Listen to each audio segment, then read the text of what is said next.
Det første, vi kan gøre, det er at ændre på brugerbetaling.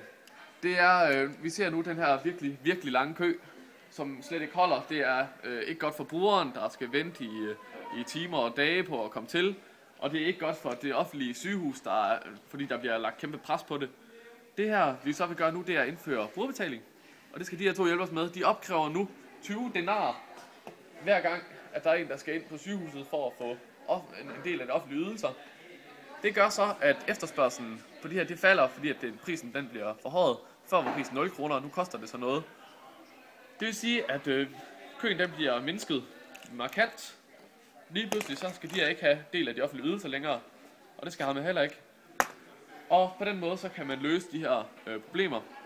Der er dog den kritik af brugerbetaling, at vi ser nu Mohammed Ali her, der har klap for øjet.